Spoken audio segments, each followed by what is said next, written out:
So item categories T code వచ్చేసి మనకి Vivo V7. So /n Vivo V7 enter.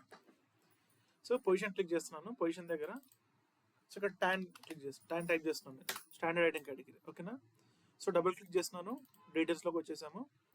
So ఇక్కడ next field వచ్చేసి item relevant for delivery అని ఉంది. ఓకేనా. సో నార్మల్గా స్టాండర్డ్ ఐటమ్ కేటగిరీస్కి ఇది వచ్చేసి బ్లాంకే ఉంటుంది. అంటే జనరల్గా ఏంటంటే నార్మల్గా సోర్స్ ఆఫ్ మెటీరియల్ అనేది డెలివరీ చేయడానికి వీలవుతుందా లేదా అనేది దీని యొక్క మీనింగ్ అన్నట్టు. సో కొన్నిసార్లు ఫర్ ఎగ్జాంపుల్ ఏదైనా machinery, for example washing machine కొన్నామనుకోండి. సో దానికి సర్వీస్ చేయడానికి జనరల్ సర్వీస్ అనేది ఉంటుంది నార్మల్గా. సో ఆ జనరల్ సర్వీస్ చేయడానికి కూడా కంపెనీ వాళ్ళు ఏంటంటే నార్మల్గా మనం ఏదైతే కొన్నిసార్లు మనం కస్టమర్ కేర్ కాల్ చేసి రిక్వెస్ట్ రేజ్ చేస్తామో, సో ఆ రిక్వెస్ట్ అనేది వాళ్ళు ఆర్డర్గా క్రియేట్ చేసుకుంటారు. ఓకేనా.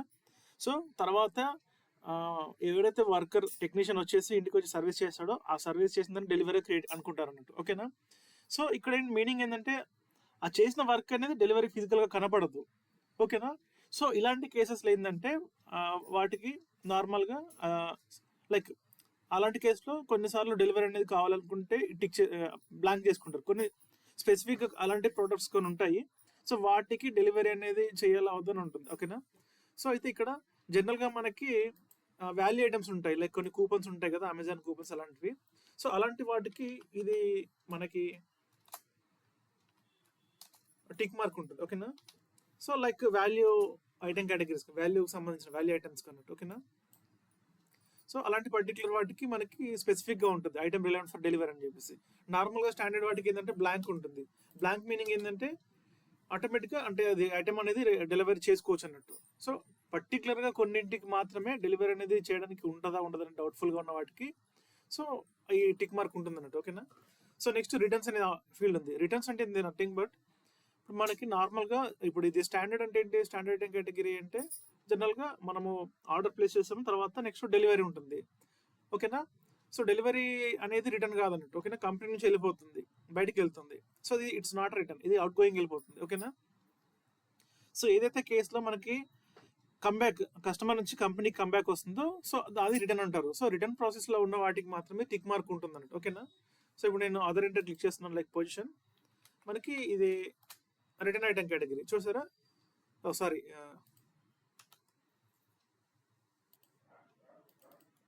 సో REN మనకి రిటర్న్ ఐటమ్ కేటగిరీ. ఓకేనా. సో రిటర్న్ వాటికి మాత్రం ఇది పర్టికులర్గా టిక్ మార్క్ ఉంటుంది. ఎందుకు అంటే ప్రోడక్ట్ అనేది రిటర్న్ చేస్తారు కాబట్టి రిటర్న్ ప్రాసెస్లో మనకి ఐటమ్ కేటగిరీ REN అనేది డిటర్మైన్ అవుతుంది. ఓకేనా. సో అప్పుడు ఏంటంటే దీనివల్ల ఏం తెలుస్తుందంటే ప్రోడక్ట్ అనేది ఎక్కడి నుంచి ఎక్కడికి వస్తుంది. సో REN వచ్చిందంటే కస్టమర్ నుంచి కంపెనీకి వస్తుంది అన్నట్టు. ఓకేనా.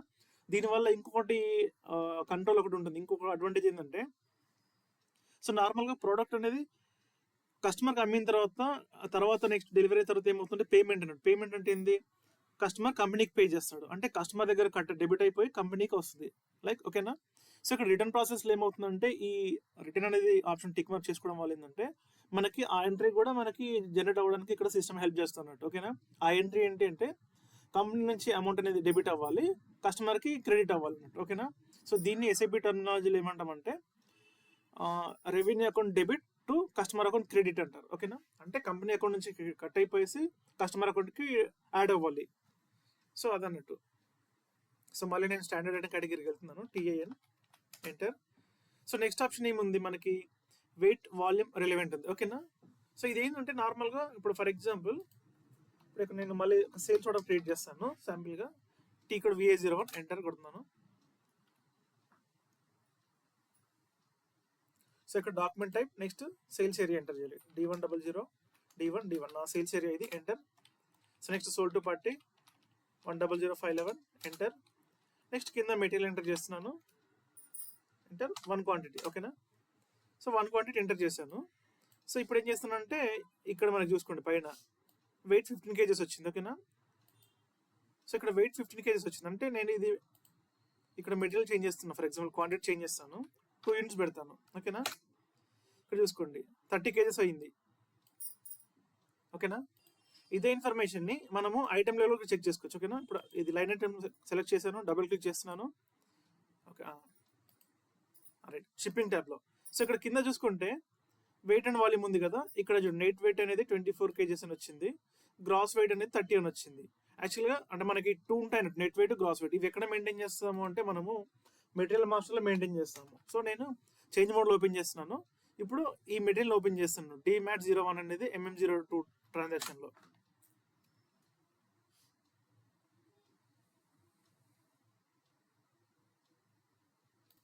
ఓకే, సో ఇక్కడ మెటీరియల్ టైప్ చేస్తాను, DMAT01. ఓకే, వచ్చేసింది. Just enter కొడుతున్నాను. సో ఇక్కడ మనం వేవ్స్ సెలెక్ట్ చేసుకోవాలి. ఓకేనా, ప్రస్తుతానికి 2 సరిపోతాయి, ఎందుకంటే ఆ వెయిట్ అనేది నాకు బేసిక్ డేటా 1లోనే కనబడుతుంది. ఓకేనా, సో ఇక్కడ చూసుకుంటే బేసిక్ డేటా 1లో సో గ్రాస్ వెయిట్ అనేది 15 kgs ఇక్కడ మెయింటైన్ చేసాము. ఓకేనా, నెట్ వెయిట్ అనేది 12 పెట్టాము. సో ఇదే ఇన్ఫర్మేషన్ అనేది మనకి మెటీరియల్ మాస్టర్ నుంచి సేల్స్ ఆర్డర్లకు పాస్ అయింది ఇక్కడ చూసుకుంటే. ఓకేనా, నెట్ వెయిట్ అనేది 12 పెట్టాము 1 యూనిట్కి. సో ఇక్కడ 2 యూనిట్స్ కాబట్టి 2 × 12 24 వచ్చింది. గ్రాస్ వెయిట్ 15 పెట్టాము, 15 × 2 30 kgs అలా అన్నట్టు. సో ఇక్కడ క్వాంటిటీ చేంజ్ చేసాం కాబట్టి మనకి వాల్యూ చేంజ్ అవుతుంది. ఇన్ కేసు 1 పెట్టాము అనుకోండి, ఎంటర్ కొడుతున్నాను.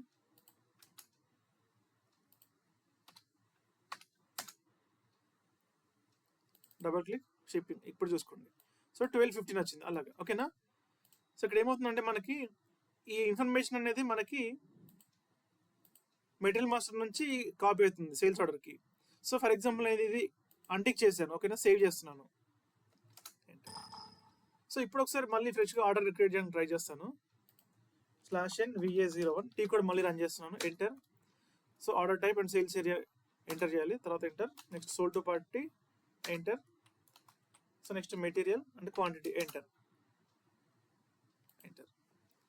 ఓకేనా, సో ఇప్పుడు చూసుకుంటే ఇక్కడ చూడండి టోటల్ వెయిట్ అనేది 0 వచ్చింది. సో లోపలికి వెళ్ళి చెక్ చేద్దాం. డబుల్ క్లిక్ చేస్తున్నాను మెటీరియల్ పైన. సో షిప్పింగ్ ట్యాబ్ చూసుకోండి, ఇక్కడ నెట్ వెయిట్ అనేది రాలేదు. ఓకేనా, స్టిల్ మన మెటీరియల్ మాస్టర్లో మెయింటైన్ చేసినా కానీ మనకి ఇక్కడ రాలేదు. సో రీజన్ ఏంటి అంటే మనకి ఇక్కడ ఐటమ్ కేటగిరీలో అన్టిక్ చేసుకున్నాం కాబట్టి అందువల్ల రాలేదు. ఓకేనా, సో ఇక్కడ కంట్రోల్ ఇక్కడ ఉంటుంది అన్నట్టు. సో ఇప్పుడు నేను టిక్ మార్క్ చేసి మళ్ళీ ఇప్పుడు ఆర్డర్ చేశాను అనుకోండి, కంపల్సరీగా మనకి డిటర్మిన్ అవుతుంది. Sold to party, enter. Material, quantity, enter. చూసుకోండి ఇప్పుడు వచ్చింది 15 kgs. సో లోపలికి వెళ్ళి చెక్ చేసుకున్నా కానీ షిప్పింగ్ ట్యాబ్లో మనకి వచ్చింది అన్నట్టు. సో మనకి ఇది రావాలి వద్దు అనేది ఇక్కడ ఉంటుందంటూ ఐటమ్ కేటగిరీలో టిక్ చేసేయండి అన్టిక్ చేసేయండి అనేది. ఓకేనా, ఓకే. నెక్స్ట్ ఫీల్డ్ అనేది క్రెడిట్ యాక్టివ్. క్రెడిట్ యాక్టివ్ అంటే ఏం లేదు, మనకి నార్మల్గా క్రెడిట్ మేనేజ్మెంట్ అని ఉంటుంది. సో మనకి క్రెడిట్ మేనేజ్మెంట్ అనే కాన్సెప్ట్ ఉంటుంది. సో ఇక్కడ ఏంటంటే ప్రతి కస్టమర్కి సమ్ క్రెడిట్ లిమిట్ అనేది కంపెనీ ప్రొవైడ్ చేస్తుందంటూ. అంటే ఓల్డ్ కస్టమర్కి, న్యూ కస్టమర్స్ కాదు. ఫర్ ఎగ్జాంపుల్ 1 lakh అనేది క్రెడిట్ లిమిట్ ఇచ్చారనుకోండి. సో ఈ క్రెడిట్ లిమిట్ అనేది కస్టమర్కి ఒక 20 days లేదా 25 daysకి ఇచ్చారనుకోండి. లిమిట్ డేస్ వచ్చేసి ఎగ్జాంపుల్ చెప్తున్నాను, 20 days అనుకోండి. సో ఈ 20 days లోపల కస్టమర్ ఏంటంటే ఈ 1 lakh అమౌంట్ అంతా మెటీరియల్స్ ఐటమ్స్ పర్చేజ్ చేసుకోవచ్చు. మళ్ళీ వితిన్ 30 days అనుకోండి, ఈ 30 days లోపల పేమెంట్ అనేది చేయాలి. ఓకేనా, సో ఈ 30 days లోపల పేమెంట్ చేయకపోతే ఏంటంటే నెక్స్ట్ కస్టమర్ అనేది మళ్ళీ నెక్స్ట్ ఐటమ్ కొనడానికి ఉండదు. అంటే ఎప్పుడైతే పేమెంట్ చేస్తాడో అప్పుడే మనకి లిమిట్ అనేది మళ్ళీ ఫ్రీ అయిపోతుంది. సో 1 lakh కన్జ్యూమ్ చేసేస్తే లిమిట్ అనేది 0 అయిపోతుంది 1 lakh నుంచి. ఎప్పుడైతే మళ్ళీ పేమెంట్ చేస్తాడో అప్పుడు మళ్ళీ ఫ్రెష్గా 1 lakh అనేది అవుతుంది. అంటే ఎంత అమౌంట్ పే చేస్తే నెక్స్ట్ అంత అమౌంట్ అనేది యాక్టివ్ అయిపోతుంది. ఓకేనా, సో కొన్నిసార్లు ఏంటంటే కొత్త మెటీరియల్స్ కానీ కొన్ని మెటీరియల్స్ అనేది క్రెడిట్ లిమిట్ అనేది అప్డేట్ అవ్వాలా వద్దా, అప్డేట్ అవ్వద్దు అనుకున్నాను అనుకోండి. అంటే స్లో మూవింగ్ ప్రొడక్ట్స్ ఉంటాయి, ఆ ప్రొడక్ట్స్ అనేది కస్టమర్స్ కొనడానికి ఇంట్రెస్ట్ చూపించారు. సమ్ రిక్వైర్మెంట్లు ఏంటంటే వాళ్ళు బిజినెస్ వాళ్ళు అడుగుతారు. సో కస్టమర్స్కి ఏంటంటే పలానా మెటీరియల్ కొంటే ఈ వాల్యూ అనేది క్రెడిట్ మేనేజ్మెంట్లోకి, క్రెడిట్ లిమిట్లోకి అప్డేట్ అవ్వకుండా చేయండి అని చెప్పేసి అడుగుతారు. సో అలాంటి వాటికి ఏం చేయాలంటే మనము దీన్ని అంటిక్ చేసేసుకొని సపరేట్గా ఒక ఐటమ్ కేటగిరీ కొత్తది క్రియేట్ చేసుకొని, అంటే కాపీ చేసుకొని అందులో ఈ యొక్క ఫీల్డ్ని అంటిక్ చేసి పెట్టుకున్నాం అనుకోండి. సో ఈ ఐటమ్ కేటగిరీ వచ్చేలాగా చేసుకున్నాం అనుకోండి. సో అప్పుడేమవుతుందంటే ఈ యొక్క కొత్త మెటీరియల్స్కి మాత్రమే ఈ వాల్యూ అనేది అప్డేట్ అవ్వదు. సో ఎందుకంటే ఇది స్లోగా మూవ్ అవుతుంది కాబట్టి సో కస్టమర్ కూడా ఏంటంటే వాళ్ళు అమ్ముకున్న తర్వాత వాళ్ళకి పేమెంట్ వచ్చిందో పేమెంట్ చేసుకుంటారు, జనరల్ ట్రాక్ చేసుకుంటూ ఉంటారు అమౌంట్ అనేది. సో దానికోసం ఇది వాడుతున్నాడు, క్రెడిట్ లిమిట్ అనేది అప్డేట్ అవ్వాలా వద్దు అనేది లైన్ ఐటమ్ది. సో ఇన్ కేస్ జనరల్గా మ్యాక్సిమం ఇది టిక్ మార్కే ఉంటుంది. ఇన్ కేసు వద్దు అనుకుంటే ఆ టైంలో డియాక్టివేట్ చేసుకుంటారు, అన్టిక్ చేసుకుంటారు. సో నెక్స్ట్ డిటర్మైన్ కాస్ట్ ఉంది. ఓకేనా, ఇప్పుడు ఫర్ ఎగ్జాంపుల్ ఇప్పుడు సేల్స్ ఆర్డర్ ఉంది. ఓకే, సో దీనికి ముందు ఇప్పుడు మెటీరియల్ మాస్టర్లో అకౌంటింగ్ వ్యూ ఉంటుంది. సో ఇక్కడ అకౌంటింగ్ వన్ ట్యాబ్లోకి వచ్చాను డైరెక్ట్ నేను వ్యూలోకి. సో ఇక్కడ మనకి ఏంటంటే స్టాండర్డ్ ప్రైస్ అని ఉంది. ఓకేనా, ఈ స్టాండర్డ్ ప్రైస్ అంటే నథింగ్ బట్ ఇది ఏంటంటే ఈ యొక్క ప్రోడక్ట్ DMAT01 అనే ప్రోడక్ట్ అనేది కంపెనీ రెడీ చేయడానికి అయ్యే కాస్ట్, ఇది మ్యానుఫ్యాక్చరింగ్ కాస్ట్ అంటే. ఓకేనా, సో ఇది ప్రతి మెటీరియల్ మెయింటైన్ చేయాలి, ఇది చేస్తాం మనం. ఓకేనా, సో ఒక యూనిట్కి 600 రూపీస్ కాస్ట్ అవుతుంది అన్నట్టు. ఓకేనా, ఈ వాల్యూ అనేది మనకి సేల్స్ ఆర్డర్లో రావాలి అనడానికి రావాలా వద్దా అంటే కొన్నిసార్లు అడుగుతారు అన్నట్టు మాకు, అంటే కంపారిజన్ కోసం జస్ట్ సేల్స్ ఆర్డర్లో కావాలంటే ప్రోడక్ట్ ఎంతకు మ్యానుఫ్యాక్చర్ చేస్తున్న కాస్ట్ రావాలి ప్లస్ ఎంతకు సేవ్ చేస్తున్నాం అనేది. సో దానివల్ల కంపేర్ చేసుకుంటారు ప్రోడక్ట్ అనేది ఆఫ్టర్ డిస్కౌంట్స్ తర్వాత అసలు ప్రాఫిట్, మినిమం ప్రాఫిట్ ఉంటుందా లేదా అనేది కొన్నిసార్లు అలా అడుగుతారు అన్నట్టు ఇది రావాలడానికి.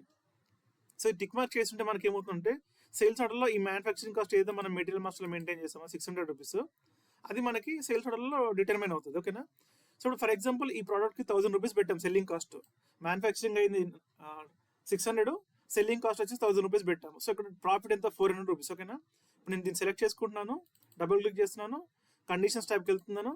సో ఇక్కడ చూసుకుంటే VPRS అనేది ఒకటి ఉంటుంది మనకి, చూడండి VPRS అని ఉంది కదా, కాస్ట్ ఇది. ఓకేనా, 600 వచ్చింది, అంటే ఒక పర్ 1 యూనిట్ 600 రూపీస్ అన్నట్టు అమౌంట్ ఇది. ఓకేనా, సో ఒకటే వాల్యూ, ఒకటే అమౌంట్, ఒకటే యూనిట్ వేసాం కాబట్టి 600 వచ్చింది. సో ఇంకోటి ఏంటంటే ఇది స్టాటిస్టికల్ కండిషన్ టైప్ అన్నట్టు, స్టాటిస్టికల్ టిక్ మార్క్ ఉంది.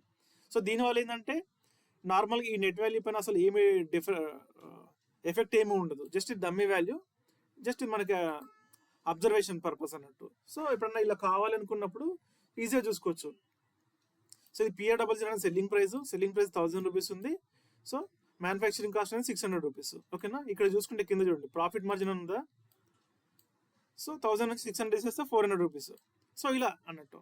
సో ఇలా జస్ట్ కంపారిజన్ చేసుకోవడానికి మనకి ఈ ఫీల్డ్ అన్నట్టు. సో దానికోసం యూజ్ చేసుకుంటారు. ఇన్ కేస్ ఇది నేను అన్టిక్ చేశాను అనుకోండి, సేవ్ చేస్తాను. సో ఇప్పుడు మళ్ళీ ఒకసారి ఆర్డర్ ఫ్రెష్గా వేస్తాను. సో మళ్ళీ టీ కోడ్ రన్ చేస్తాను, /NVA01 enter. So customer, so 511 వేస్తాను, enter. So next material and quantity, enter. So ఇప్పుడు ఇక్కడ నెట్ వాల్యూ వచ్చింది మనకి. సో మ్యానుఫ్యాక్చరింగ్ కాస్ట్ వచ్చిందో లేదా చెక్ చేద్దాం. ఓకేనా, డబల్ క్లిక్, కండిషన్స్ చూడండి, ఇప్పుడు చూసుకుంటే PRWZ వచ్చింది, సెల్లింగ్ ప్రైస్ ఇది. ఓకేనా, సో కొంచెం ఇప్పుడు కిందికి వస్తున్నాను, చూడండి ఇక్కడ లేదు, ఇక్కడికి అయిపోయాయి మనకి, SKTO వరకు వచ్చేసింది. సో నెక్స్ట్ కింద లేవు. ప్రాఫిట్ మార్జిన్ చెక్ చేసుకుంటే జస్ట్ 1000 రూపీస్ ఉంది, ఇంతకుముందు బిఫోర్ 400 ఉంది అదన్నట్టు.